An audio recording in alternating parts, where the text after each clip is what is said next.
Guys, it's really windy and I'm really cold.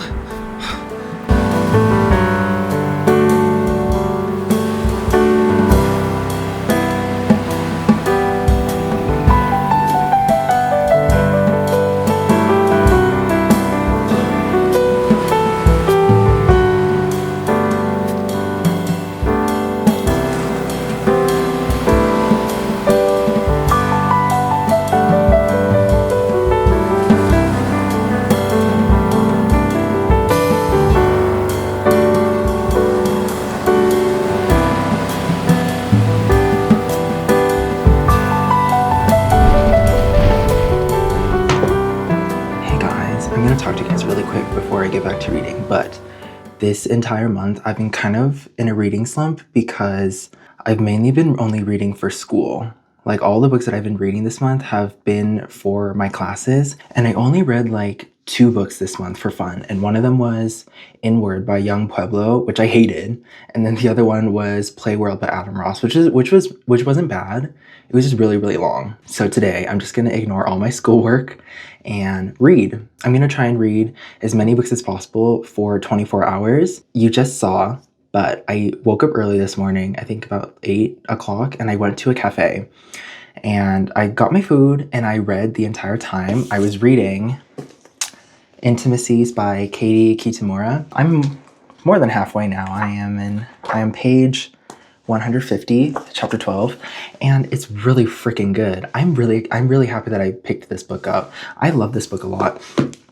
Basically, also, I love the hardcover.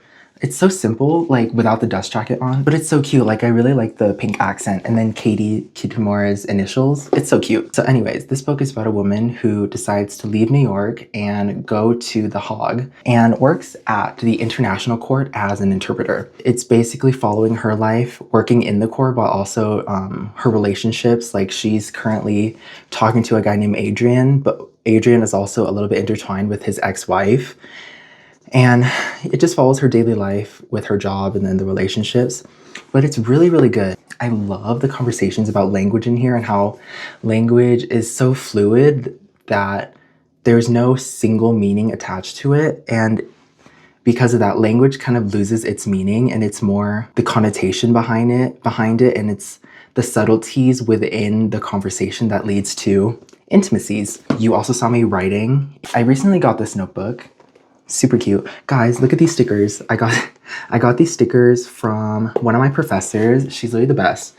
This one's really cute, and then that one too. But I got this notebook because I wanted to be a little bit more like proactive when I read. So I'm currently like taking notes whenever I read, like writing down my favorite quotes and like writing about how I feel about the book. And I'm mainly doing this for 2 reasons. One, because I want to remember what I read, and I think writing it down will really help me gather my thoughts in a concise way, because whenever I speak, I think I'm better at writing than speaking. Like when I speak, I feel like I'm talking nonsense. So I have to write things down for me to feel like I'm actually making sense. So that's kind of why I want to write stuff down, and like writing quotes, I feel like is really helpful as well. It's kind of like a commonplace book if you've ever heard of that.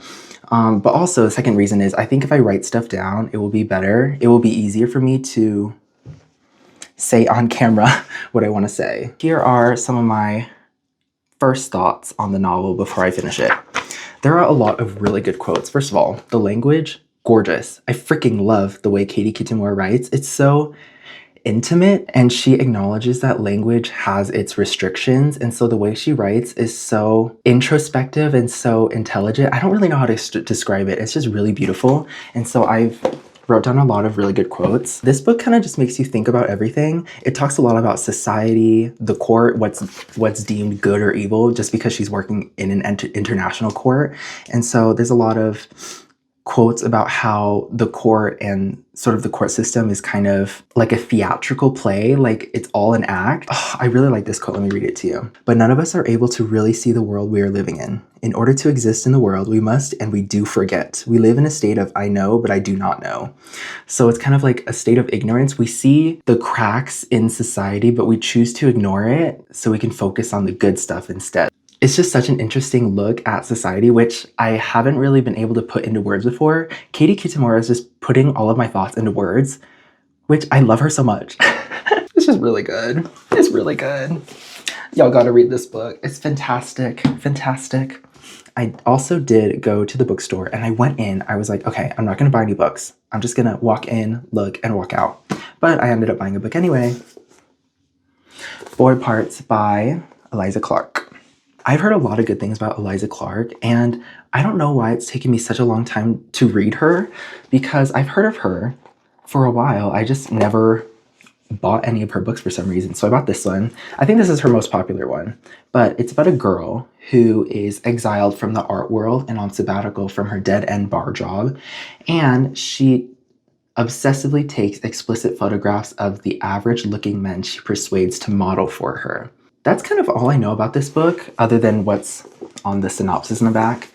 But I've heard that her language is filthy, but not overdoing it, if that makes any sense. I don't know.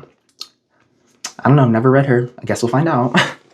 I think I'm gonna start this book today. I bought this because I wanna start it today. So I'm gonna go back to reading, but I'm gonna finish Intimacies. I think I have 75 pages left, and then I think I'm gonna get straight into Boy Parts. Also guys, I'm using just like a blue ribbon as a bookmark because one of my favorite influencers ever is this girl named Melissa on TikTok and YouTube, and she shows her books and she just uses ribbon as bookmarks, and I thought that was genius. It's super cute. So I'm using ribbons as bookmarks too.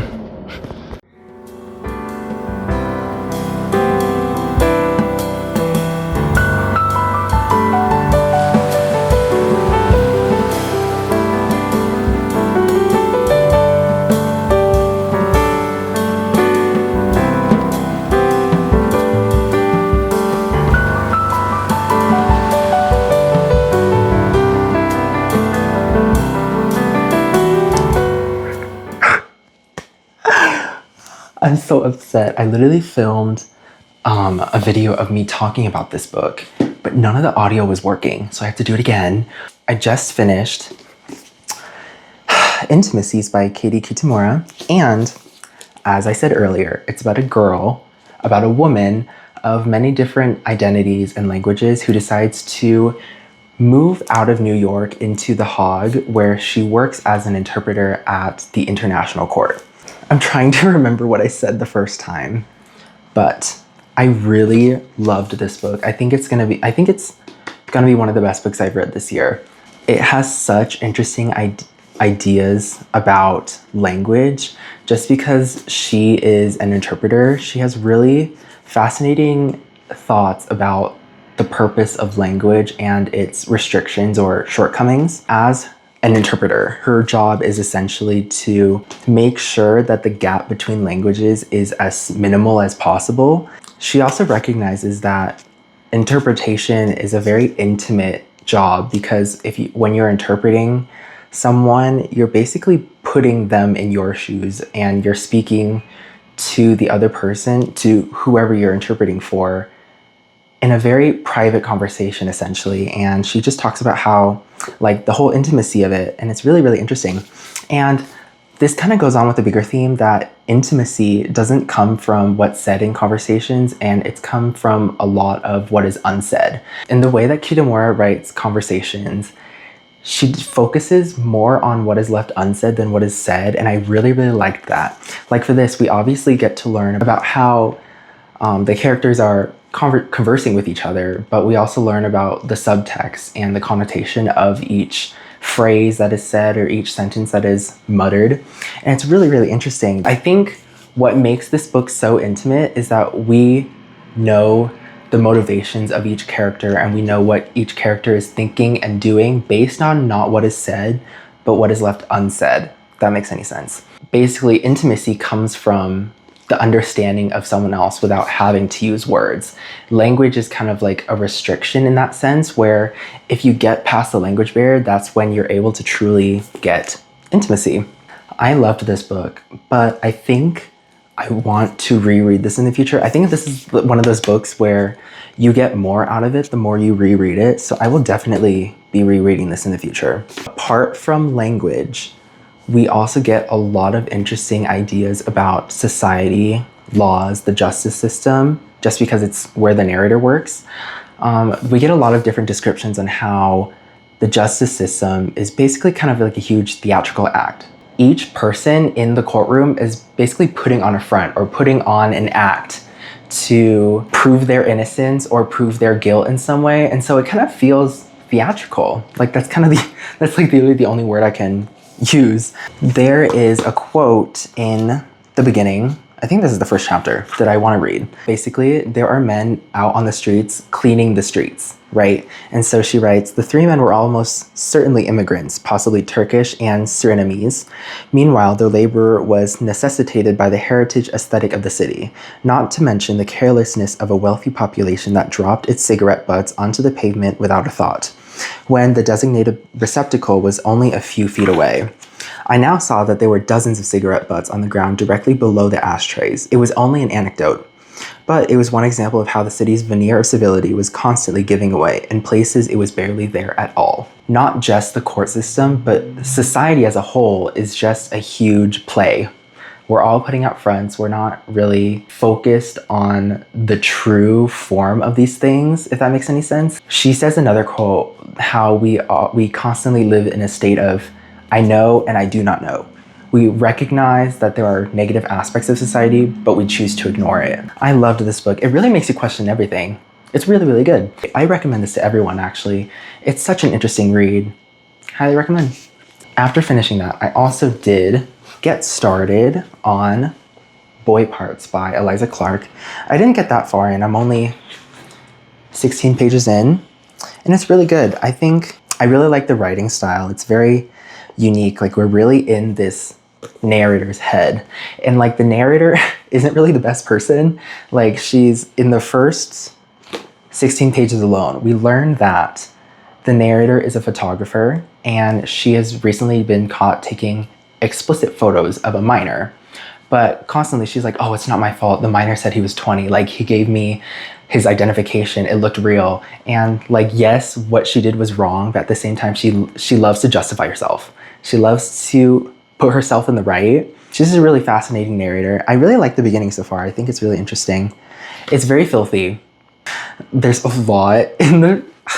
I just started this, and there's a lot of descriptions of throw up. Throw up, barf, is one of the worst bodily fluids out there. Oh my God, I literally hate throw up. I haven't thrown up in a really long time, just because, I don't know, like my body is physically incapable of it for some reason. But I just hate throw up. And the descriptions of it are disgusting. Like, literally the first page alone, I'm sick in my mouth on the bus into work. I swallow it down. The sandwich I ate at the bus stop is still identifiable by texture and flavor. Ugh, it's just so nasty. But I do want to keep reading this, so I will hopefully finish this today. But I also want to break it up. I don't want to just read that straight. So I'm also thinking about reading Antarctica by Claire Keegan. This is a collection of short stories, and I think I don't want to read all short stories all at once, and I kind of just want to read one at a time and kind of space it out. So I might start reading this. These short stories aren't that long. I think they're about 10 to 20 pages each, so it shouldn't take me that long to read just one. But I might start this one too, and I'll tell you my thoughts on each story as I read it.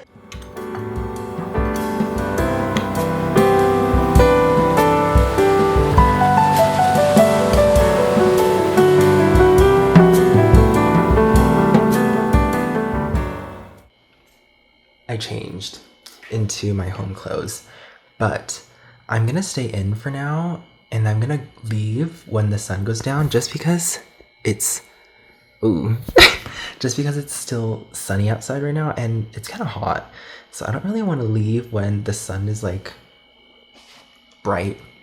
So I'm gonna stay in. I'm gonna keep reading my 2 books, and then I think after dinner I'll leave. But bye-bye.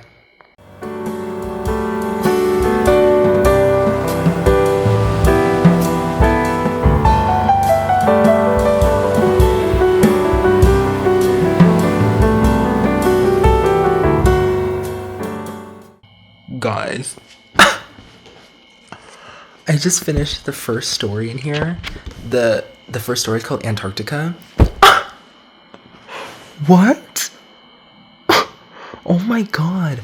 Okay, at first, it's originally just a story about a wife, a happy wife, she's happy, about a wife who decides to cheat on her husband because she wants to know what it feels like. And it's just like she meets this guy and then things go great. And then it turns really dark really quickly. And my jaw was just on the floor. Insane. I don't know what else to say. I don't really know how to talk about short stories, but it was good. Like, I love the way Claire Keegan writes. It's very concise, and the language is just beautiful. And just the way she described the ending, oh my god. And listen to the last line. She thought of Antarctica, the snow and ice in the bodies of dead explorers. Then she thought of hell, and then eternity. That's how she ends the story. Are you kidding me? She's really good. It's really good. Hi everyone. It's currently 6:15 and I took a nap. I was in the middle of reading Boy Part and then I fell asleep for like an hour or so, and then I woke up and went right back to reading. But I think I took a nap just because it was kind of getting a little bit repetitive. The chapter that I was on was literally like 40 pages long, and it was just about the narrator, Irina, going to the clubs and taking substances with her friends. Fun stuff, I guess. I don't know if this is right, but a lot of what we've seen so far, I feel like it's just setting up the narrator for the reader, just because nothing's really happened yet. And it's kind of, I just feel like it's all introduction so far, just telling the reader more about the narrator and her morals and just her everyday life, because nothing's really happened yet. I will say, this is a very dark novel. Irina has had a very dark past, and a lot of bad things happen. So I guess if you haven't read this yet, maybe I do suggest maybe looking at the trigger warnings first for this book, just because it is a little on the darker side. I do like the writing. The writing is very raw and filthy, which is really good. I just feel like it's a little bit repetitive at times, at least for the chapter that I just finished, which was Will. I just finished Will, and I don't know. It was just 40 pages of the same thing. And I don't know, to be honest, there's been a lot of characters in the first 80 pages, and it's kind of hard to keep track of all of them. Like, obviously, I know the basics, like Irina, Flo, Finch. I do think it's really interesting how Irina talks about why she takes pictures of boys. There's a brief moment in the chapter that I read where she's talking about how in a lot of media, it's mainly filmed with the male gaze in mind. So men are typically the subjects and women are the objects to be viewed on by the men. And so a lot of it is kind of just sexualizing women and portraying them how men would want women to be portrayed, if that makes any sense. And so by taking pictures of boys, Irina's kind of subverting that norm. And instead of having the men be the subjects, the men are now the objects in her pictures. And so she kind of puts them in a submissive position, and she pictures them in very submissive poses and stuff, which is kind of interesting. And it also kind of ties around to her background, her history as well, which I won't get into, but really interesting stuff. I will keep reading Boy Parts, and I will keep reading some stories from Antarctica. And I don't know, I might start a third book. We shall see. But for now, it is dinner time, so I'm going to eat, and then after I'm done, I'll get back to reading.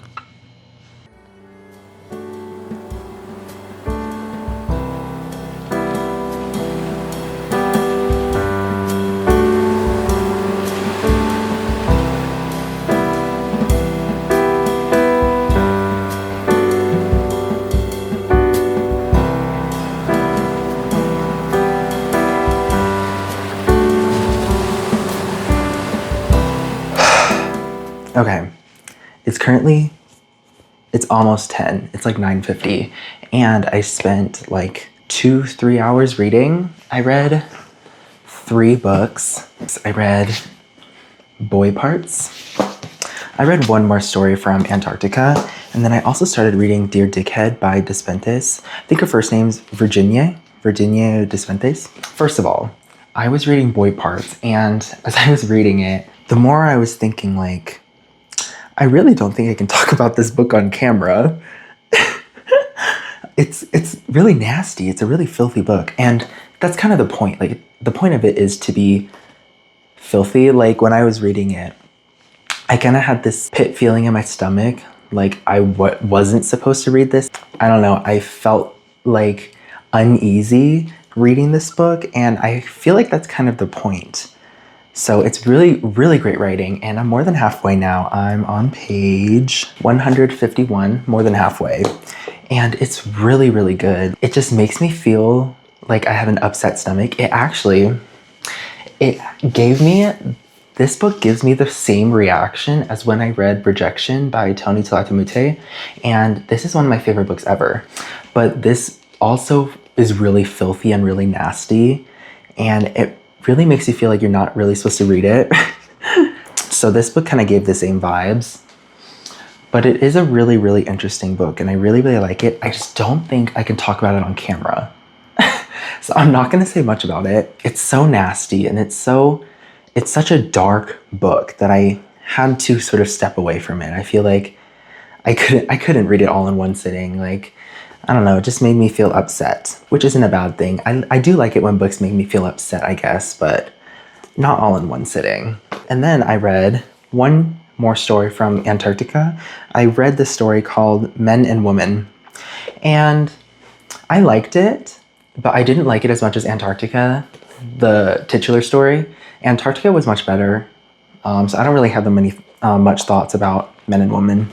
I'll just leave it at that. Finally, though, I did start to read Dear Dickhead by Despentes because I just didn't want to read Boy Parts anymore. I will read it later. I will probably finish it either tonight or tomorrow morning. I just wanted something a little bit lighter, and hopefully this book kind of gave something lighter, especially from like the first page alone. It's a really comical book based on the first page, and so I thought, you know what, I'll read it. This book is written in the form of emails from Oscar to Rebecca. The entire book is literally just emails to each other. Oscar is an author who is in decline because of a recent scandal that he's involved with, and Rebecca is an actress who is also sort of in decline because of her age. And so one day Oscar bumps into her in Paris, and so he decides to post online insulting her looks, and that sort of sparks the entire discussion. Rebecca emails him calling him a dickhead, and they kind of go back and forth explaining their lives to each other and their philosophies. This book is a bit more philosophical than I imagined, which I really, really liked. There's a lot of great ideas in here. I'm only 70 pages in, only 70 pages. But it talks about so much. There's a lot of discussion on feminism, motherhood, addiction, identity, what it means to be an author, what it means to be a celebrity, and so much more in literally just the first 70 pages alone. It's phenomenal. There's a quote that I really, really liked, and I will read it. This is Rebecca in her email to Oscar, and she's talking about how she became successful as an actor, and she says, "Daring to be truthful and sincere, that's what I'm selling. Being utterly myself, whether people like it or not. That's why I've been cast over other actors in major roles. It's not because of my looks or my voice. It's because I have the guts not to look like everyone else, to risk people not liking me. That's the part of being an actor. You can't make a real impact if you're afraid to be who you are." I read that. I read it a few times, and I just really, really liked it. Like, it says a lot about identity and how you shouldn't try to be likable, you should try to be yourself, and that really resonated with me. Hopefully I finish it by tomorrow. It's not too long of a book, it's just under 300 pages, but I really like the fact that it's written entirely in email. Even though it's only emails that's in here, we still get to see full-fledged characters. Each character is so complex, so dynamic, and the relationship to each other is beautiful. It's amazing. So great stuff. Those were the 3 books that I've been reading. It's 10 now, so I'm gonna go shower. I'm gonna shower and then I'll come back and then I'll keep reading.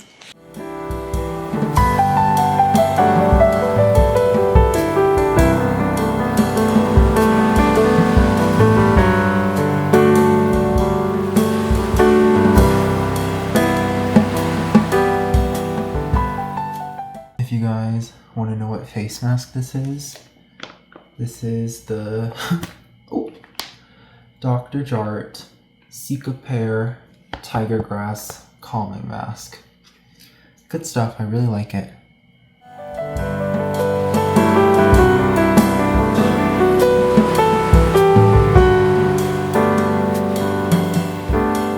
So, it's the next day and I finished Boy Parts last night, so let me just tell you my thoughts. I already told you most of my thoughts, so I guess I'll just go over the ending. The more you read, the crazier this book gets. Like, the more insane and unhinged Irina becomes until she's literally just off the rockers. The ending was quite violent. It gets quite gory. There's a lot of violent scenes. When I was looking at reviews of this book online, a lot of people were comparing it to American Psycho. And I've never read American Psycho, by the way, but I have read excerpts and they were pretty graphic. And I will say this, the graphic scenes were not as bad as the scenes that I read from American Psycho, but they were still pretty bad. I think it made me a little queasy and uneasy and gave me an upset stomach, like I've said before. But ultimately it's a really good book. I think the ending really tied it all in together. Even though the narrator is literally the definition of unreliable, it's a really cool exploration of power dynamics between genders. Like, as a woman, she's not really taken seriously, especially in the last chapter. Even though she's literally just done something so horrendous, people still ignore her. They still don't take her seriously. And there's one line that I really liked. So basically, she's done some horrible things to a guy and no one really notices. They call it artwork, basically. And she says, "Do I have to smash a glass over my head of every single man I come into contact with just so I leave a mark?" It's kind of like she's not really heard and no one's really listening to her, and so she has to resort to these violent acts in order to be taken seriously. And it kind of goes in with the power dynamics and how she's sort of subversing it, and she's the one in power for most of the book. This girl, manipulative, crazy, she's off the hook, she's literally insane, but that's kind of fun. She's a really funny girl. As I was reading this, there's a couple lines where I just start laughing because even though she's honestly one of the most insane narrators I've read, she's got a sense of humor and we really like that. So it's a really good book overall. I would recommend if you're into sort of dark books like this, like if you're into reading about women going insane.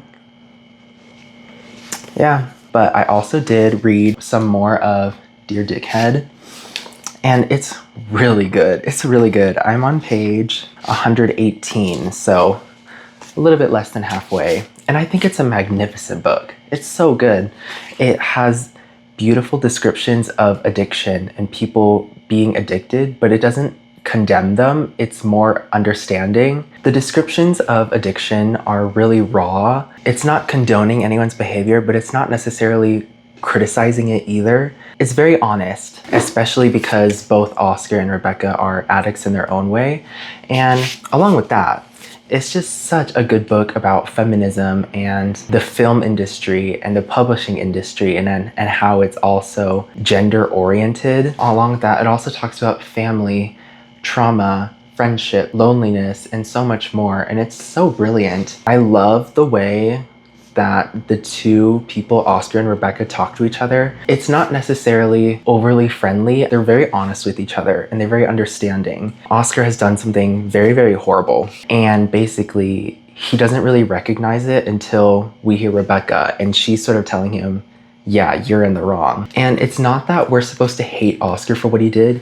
I'm not gonna say what he did. You guys can read it for yourself. But what he did is not really the best thing in the world. And I don't think we're supposed to hate Oscar, but rather we're supposed to understand him. And along with Rebecca, Rebecca believes he has the ability to change and he has the ability to be better. At least that's from what I've read. Rather than just sitting there and doing nothing about his horrible situation, Rebecca kind of just tells him to move on. It's okay.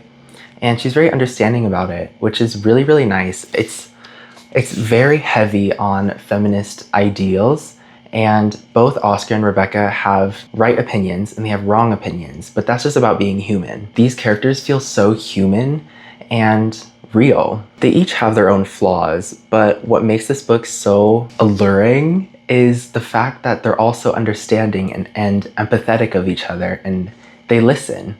And it's really, really good. And I freaking love this book. Hopefully, I finish it today. I'm gonna end the video here just because it's been long enough, longer than 24 hours. And those are kind of my wrapping up thoughts. Thank you. If you watched the whole thing, I hope you got any new reading recommendations. I feel good. I feel like I'm out of my reading slump now. I'm super excited to read some more. Anyways, thank you guys so much for watching.